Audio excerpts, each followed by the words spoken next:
അങ്ങ് വളരെ കൃത്യമായിട്ട് പ്രവചിച്ചതായിരുന്നല്ലോ വി ഡി സതീശന്റെ ഈ ഒരു വിജയവും അതോടൊപ്പം തന്നെ മുഖ്യമന്ത്രി കസേരയിലേക്ക് അദ്ദേഹം എത്തും എന്നുള്ള കാര്യങ്ങളൊക്കെ വളരെ കൃത്യമായിട്ട് പ്രവചിച്ചതായിരുന്നല്ലോ. അപ്പൊ അതുപോലെ തന്നെ നടന്നിരിക്കുന്നു അല്ലെ?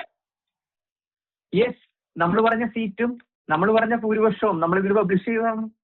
അതായത് 87 ഉറപ്പ്, അതിനുശേഷം വേവ് ഉണ്ടെങ്കിൽ അപ് ടു 20 കൂടും എന്ന് പറഞ്ഞിരുന്നു. അതേപോലെ തന്നെ വന്നു. പിന്നെ നമ്മൾ പറഞ്ഞതില് എറണാകുളം ജില്ലയിലെ 2 സീറ്റ് ആ ഇലക്ഷന് മുമ്പാണല്ലോ നമ്മൾ പറഞ്ഞത്. നമ്മൾ 6-ാം തീയതി കണ്ട അടുത്ത. അപ്പൊ അതില് വൈപ്പിനും കളമശ്ശേരിയും കുറച്ചും കൂടി പഠിച്ചിട്ടേ പറയാൻ പറ്റുള്ളൂ എന്ന് പറഞ്ഞു. അങ്ങനെ നമ്മൾ പറഞ്ഞ സീറ്റുകളിലേക്കൊക്കെ എത്തിയിട്ടുണ്ട്. ഇനിയിപ്പോ വി ഡി സതീശന്റെ ഭൂരിപക്ഷവും നമ്മൾ പറഞ്ഞിടത്തേക്ക് എത്താമുണ്ട്.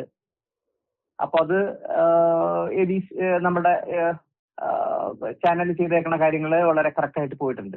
ഇവിടെ ഇപ്പൊ സംഭവിച്ച കാര്യം ശരിക്കും എല്ലാവരും പഠിക്കേണ്ടതാണ്. രാഷ്ട്രീയ വിദ്യാർത്ഥികൾ പഠിക്കേണ്ടതാണ്. ഇപ്പൊ എന്താണ് കേരളത്തിൽ സംഭവിച്ചത്?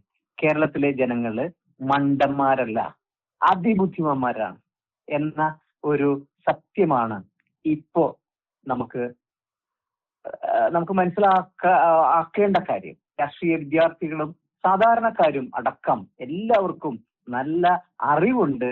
ആ അറിവിന്റെ പ്രതിഫലനമാണ് ഇപ്പോ കഴിഞ്ഞ 10 വർഷമായി ഭരിച്ചുകൊണ്ടിരിക്കുന്ന ഒരു പാർട്ടിക്ക് കിട്ടിയ പ്രഹരം, അതിശക്തമായ പ്രഹരം.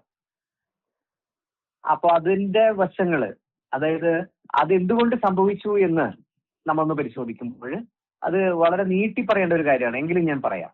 അധികാര സ്ഥാനത്തിരിക്കുന്നവർ വിനയത്തിന്റെയും സൗമ്യതയുടെയും സഹിഷ്ണുതയുടെയും പൊതുജന സേവനത്തിന്റെയും പര്യായമായിട്ടായിരിക്കണം. അതിന് പകരം കടക്കൂ പുറത്ത്, വീട്ടിൽ പോയി ചോദിക്ക്,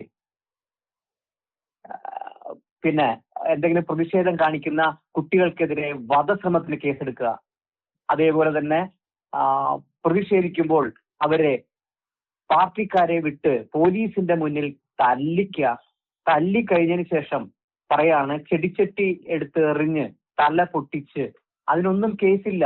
എന്നിട്ട് ഇത് കണ്ടുകൊണ്ടിരിക്കുന്ന ഒരു മുഖ്യമന്ത്രി പറയാണ് ഇത് അവരെ രക്ഷപ്പെടുത്താൻ രക്ഷാപ്രവർത്തനമാണെന്ന് പറയാ.